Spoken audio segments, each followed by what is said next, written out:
श्री कृष्ण द्वारा भीष्म की प्रशंसा, भीष्म द्वारा श्री कृष्ण की स्तुति और श्री कृष्ण का भीष्म से धर्मोपदेश के लिए कहना। वैशंपायन जी कहते हैं, राजन, इस प्रकार बातें करते हुए श्री कृष्ण और युधिष्ठिर जहां भीष्म जी बाणशैया पर सोए हुए थे, उस स्थान पर जा पहुंचे। वह पावन प्रदेश ओघवती नदी के तट पर था।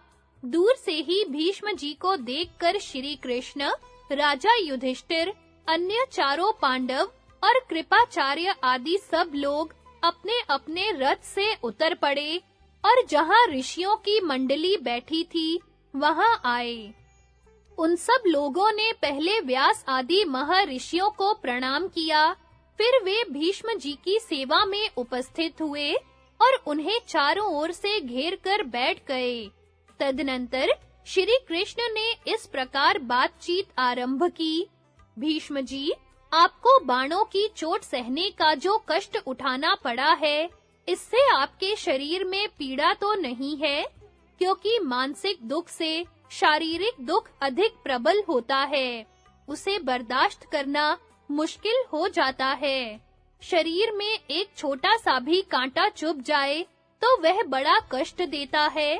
फिर जो बाणों के समूह पर ही सो रहा है, उस आपके शरीर की पीड़ा के विषय में तो कहना ही क्या है। तो भी आपके संबंध में ऐसी बात नहीं कहनी चाहिए, क्योंकि आप जानते हैं प्राणियों के जन्म और मरण होते ही रहते हैं। अतः इस कष्ट को देव का विधान समझकर आप घबराते ना होंगे। आप तो देवताओं को भी उपदेश देने की शक्ति रखते हैं। आपका ज्ञान सबसे बड़ा है। भूत, भविष्य और वर्तमान सब कुछ आपकी आंखों के सामने है। प्राणियों का संहार कब होता है, धर्म का क्या फल है और कब उसका उदय होता है, ये सारी बातें आपको ज्ञात हैं, क्योंकि आप धर्म के भंडार हैं। आप एक समृद्धिशाली राज्य के अधिकारी थे। आपके शरीर में ना तो कोई कमी थी, ना किसी तरह का रोग था। आप पूर्ण स्वस्थ थे और हजारों स्त्रियों के बीच में रहते थे, तो भी मैं आपको उधर्वरेता ही देखता हूँ।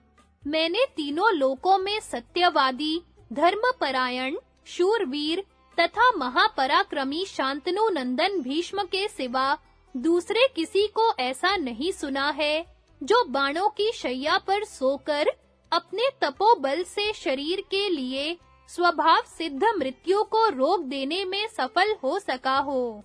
तात, सत्य, तप, दान और यज्ञ के आचरण में, वेद, धनुर्वेद और नीति शास्त्र के ज्ञान में और कोमलता का बर्ताव, बाहर भीतर की शुद्धि, मन और इंद्रियों का दमन तथा संपूर्ण प्राणियों का हित साधन करने में मैंने आपके समान दूसरे किसी महारथी को नहीं देखा है। आप संपूर्ण देवता, गंधर्व, असुर, यक्ष और राक्षसों को अकेले ही जीत सकते हैं, इसमें तनिक भी संदेह नहीं है। महाबाहो, आप गुणों में वसुओं से तनिक भी कम नहीं है, इसलिए ब्राह्मण लोग आपको नवम वसु कहते हैं। आप पुरुषों में श्रेष्ठ हैं और अपनी शक्ति से देवताओं में भी प्रसिद्ध हैं।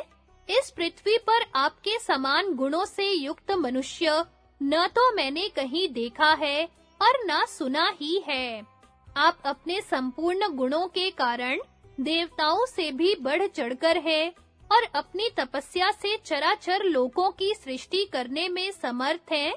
इसलिए आपसे एक निवेदन है।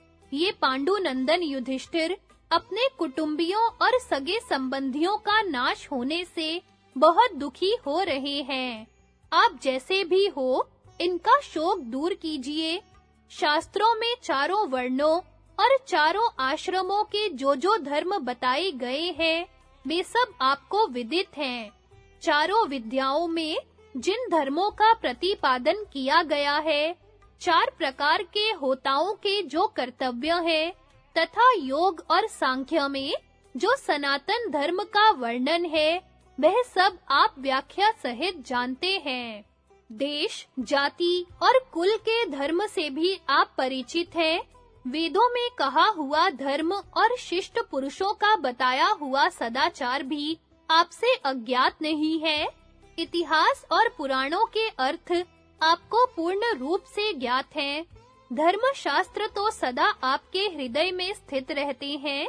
संसार में जो संदेहग्रस्त विषय हैं, उनका समाधान करने वाला आपके सिवा दूसरा कोई नहीं है। इसलिए राजन, युधिष्ठिर के हृदय में जो शोक उमड़ उठा है, उसे आप अपनी बुद्धि से शांत कीजिए। श्री कृष्ण की ये बातें सुनकर भीष्म ने तनिक सिर उठाया और हाथ जोड़कर स्तुति करना आरंभ किया। संपूर्ण लोकों की उत्पत्ति और प्रलय के कारणभूत भगवान श्री कृष्ण, आपको नमस्कार है। ऋषिकेश, आप ही सबको उत्पन्न करने वाले और आप ही सबके संहार करता हैं। आप किसी से परास्त नहीं होते। यह विश्व आपकी ही रचना है। आप ही इसके आत्मा और आप ही इसकी उत्पत्ति के स्थान हैं। आप पांचों भूतों से परे और प्राणियों के लिए मोक्ष स्वरूप हैं। आपको नमस्कार है। तीनों लोकों में व्याप्त हुए आप परमेश्वर को नमस्कार है और तीनों लोकों से परे विराजमान आप प्रभु को प्रणाम है। योगीश्वर, आप ही सबको शरण देने वाले हैं। आपको नमस्कार है।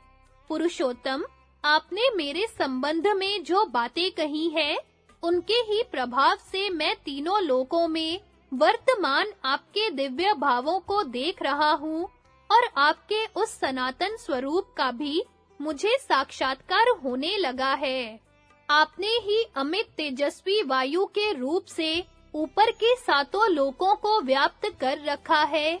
आकाश आपके मस्तक से और पृथ्वी देवी आपके पैरों से व्याप्त है। समस्त दिशाएं आपकी भुजाएं, सूर्य नेत्र तथा शुक्राचार्य वीर्य है। आपका अलसी के फूल के समान श्याम विग्रह पीतांबर पहने रहने से बिजली सहित मेघ के समान जान पड़ता है। कमल के समान नेत्रों वाले देव श्रेष्ठ श्री कृष्ण, मैं आपका शरणागत भक्त हूँ और अभीष्ट गति पाना चाहता हूँ, जिससे मेरा कल्याण हो। वह उपाय आप ही सोचिए। श्री कृष्ण ने कहा, पुरुष श्रेष्ठ, मुझ में आपकी पराभक्ति है, इसलिए मैंने आपको अपने दिव्य स्वरूप का दर्शन कराया है। भारत, आप मेरे भक्त तो है ही, आपका स्वभाव भी बहुत सरल है। साथ ही आप जितेंद्रिय, तपस्वी, सत्यवादी, दानी तथा परम पवित्र हैं। इसलिए आप अपनी तपस्या के बल से मेरा दर्शन पाने के अधिकारी हैं। आपकी सेवा के लिए वे दिव्य लोक प्रस्तुत है, जहां जाकर फिर इस लोक में आना नहीं पड़ता। अब आपके जीवन के कुल 56 दिन शेष हैं। इसके बाद आप इस शरीर का त्याग करके अपने शुभ कर्मों के फलस्वरूप उत्तम लोकों में जाएंगे। देखिए, ये देवता और वसु विमानों में बैठकर आकाश में अदृश्य रूप से रहते हुए उत्तरायण सूर्य होने पर आपके आने की बाट जोहते हैं। ज्ञानी पुरुष जिन लोकों में जाकर फिर इस संसार में नहीं आते, आप भी वही जाइएगा। वीरवर, इस लोक से आपके चले जाने पर सारे ज्ञान लुप्त हो जाएंगे। अतः ये सब लोग धर्म का विवेचन कराने के लिए आपके पास आए हैं। इसलिए आप युधिष्ठिर को धर्म, अर्थ और योग की यथार्थ बातें सुनाकर शीघ्र ही इनका शोक दूर कीजिए।